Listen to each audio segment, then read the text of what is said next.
today we are doing a discussion on 3 different diets and which is best for fat burning. Remember, if you like this video, to subscribe to our YouTube channel, click the like, thumbs up button, and you can also click the push notifications so you can stay up to date with all our current nutrition talks. Okay, so today we are talking about which of these following plans will burn fat. We have 3 different diet or eating plans for you today. They include the Moderate Glycemic Value Diet, the Ketogenic Diet, and then Intermittent Fasting. And today we're going to compare and contrast the different types of eating plans and why they work in certain situations and why one could be better than another for the individual. The first thing I want to talk about is our Moderate Glycemic Value.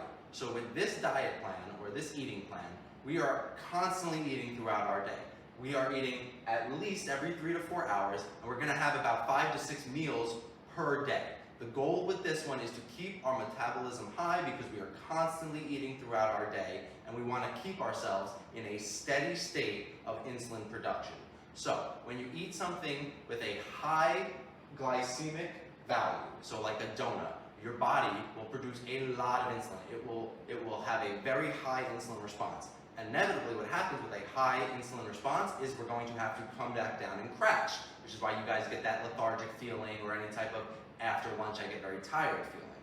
In our moderate glycemic value, when we keep you on the glycemic index of a moderate type of insulin production, our body throughout the day is constantly working and it's constantly producing insulin so we can use it as our primary fuel source in our body. So carbohydrates are going to give us an insulin response, and that's what we're looking for. The idea is if we are constantly in a position where we are at a moderate insulin level and our body can burn that as its primary fuel source, it's not going to need to store any of the fat because our body is working. All right, so when we go up to ketogenic diet, it's a little bit different. With ketogenic dieting, we're talking about high fat, moderate protein, and low carbohydrates. So the idea with this one is actually very, very different than a normal glycemic value diet. With ketogenic dieting, the goal is we do not want to have an insulin response. We want to teach our body how to burn fat as its primary fuel source by going into ketosis. So we're burning ketones for fat, and that's going to be our primary fuel source.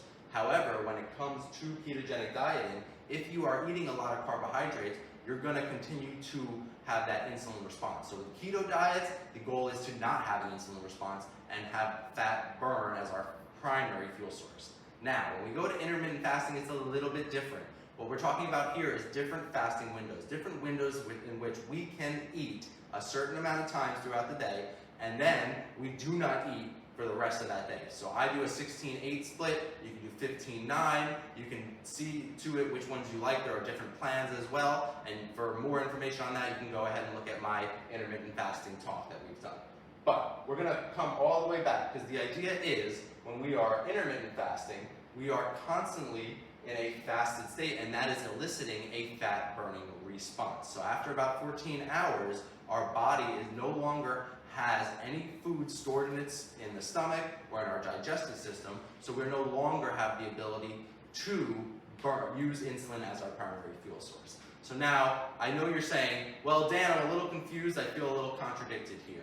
How is it possible that I could have fat burning from intermittent fasting, which is exactly the opposite of what you're telling me with a moderate glycemic value diet? Well, this is what I'm going to explain to you today. The first and most important thing to understand with any dieting is that, or any fat burning plan, is that it's not one size fits all. There are a multitude of different plans, and it's just you have to pick which one works best for you.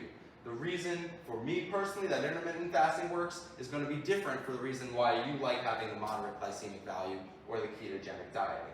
But the idea is all the different diets will still elicit a fat burning response, and that's what we're looking to do.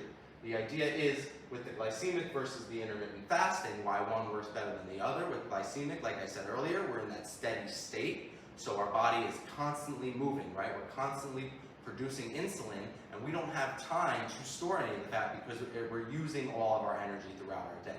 However, when it comes to intermittent fasting, the reason that we're able to burn fat is because after so long of not eating, we have no insulin in our body, and our body has to burn something for fuel, so it burns our fat storages. That's why you're able to cut fat in intermittent fasting.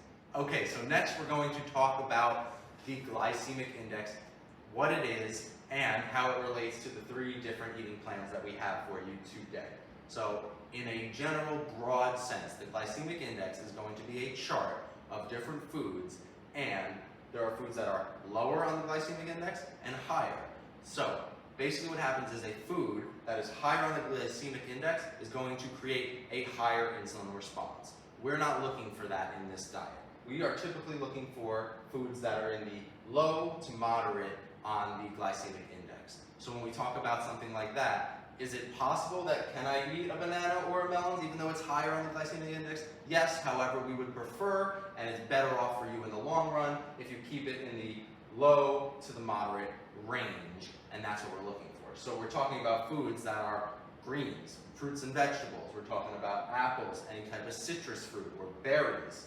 A little more to the moderate side, we're looking at sweet potatoes, grains, beans, whole grain pasta, and then as we get higher and higher up, there are foods like bananas, melons, and grapes, and then as we can even go higher, we're talking about donuts, cakes, all the real sweets that we want to eat. As you can understand, something like a donut or a cake is going to give us a very, very high insulin response, and we will crash, which is why after you have all those sweets, after about 20 minutes, your body feels very fatigued and very lethargic afterwards. If you can keep your body in this low to moderate insulin burning on that glycemic index, that is where we're going to be able to elicit the fat burning response, and that's kind of what we're looking for. So when it comes to that, if we go all the way at the bottom, we're talking about animal proteins, so steak, chicken, salmon, anything like that. There's no sugar in those kind of foods, so we are actually not eliciting an insulin response. That will go back, we will go further into that in our ketogenic portion of this, but the idea is there's no sugar, so there's no insulin being produced, so our body is not going to burn insulin as much. In this type of diet, we want to have you burning insulin at that steady state like we talked about earlier, and that, keeping our body in a constant state of working, is going to stop us from storing our fat. So let's go into the ketogenic portion of this and why it's important on that glycemic index. With ketogenic dieting, as we talked earlier, it is very, very low carbs, high fat, and moderate protein. So the foods that you're going to be eating in a ketogenic diet, which is typically going to be meats, steaks, burgers without the bun, fish, salmon, chicken, all those kind of foods, basically what's happening there is no insulin response because there's no sugar that needs to be burned.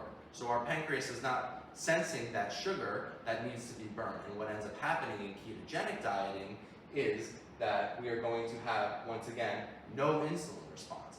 That is what's going to burn our fat, because now instead of burning carbohydrates as our primary fuel source, our body has to burn something, so it's going to burn fat. And that is how you're able to cut very, very quickly when it comes to the idea of ketogenic dieting. Again, once again, because there's nothing to store, because all we can do is burn the only food that we are giving to ourselves, which happens to be high fat. Now, as we go to intermittent fasting, you can be a little bit more lenient, a little bit more flexible. So let's say you are a candy junkie or a sugar junkie, you love donuts, and you want to have a donut every day, and why should you restrict yourself?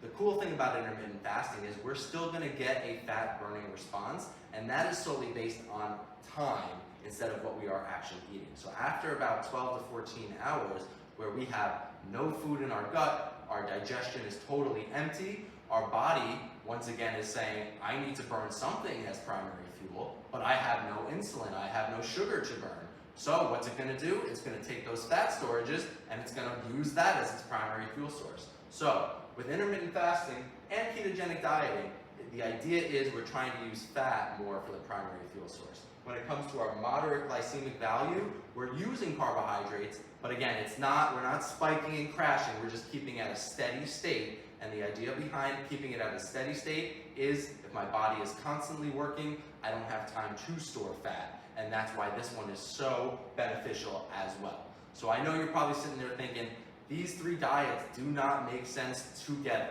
And the answer is you're absolutely right. These are 3 totally separate diets. And the cool thing about that is there are more than one way to burn fat in our lifestyle. And there's more than just these 3 that we're talking about today. There are other diets that you can look up as well. The goal is you have to find what works for you specifically.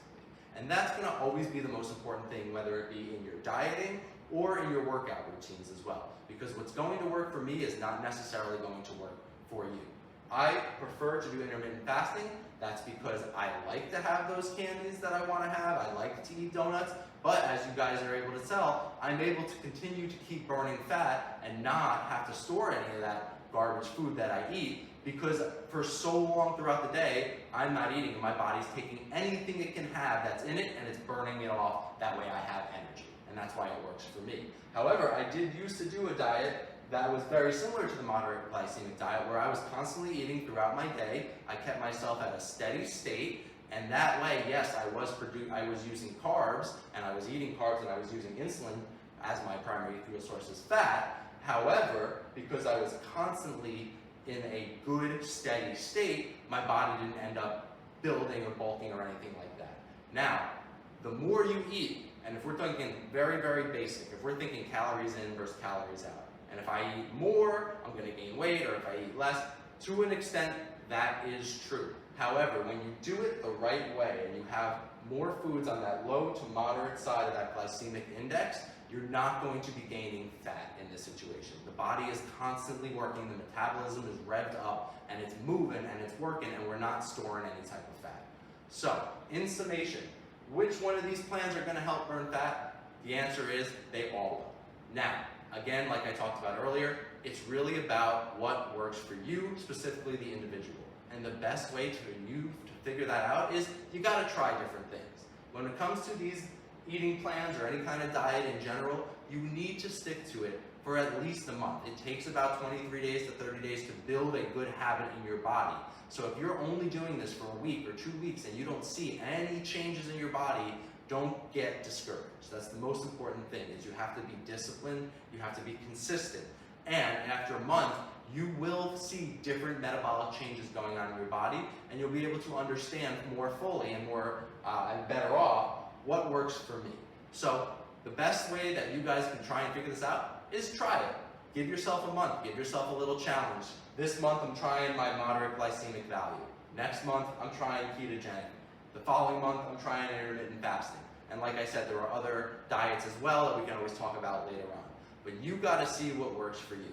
Thank you guys so much for joining our discussion on the 3 different diets that we talked about and which one is best for burning fat. Remember, subscribe to our YouTube channel. And if you liked this video, click the thumbs up. You can also click the push notification so you can stay up to date with all our current nutrition talks.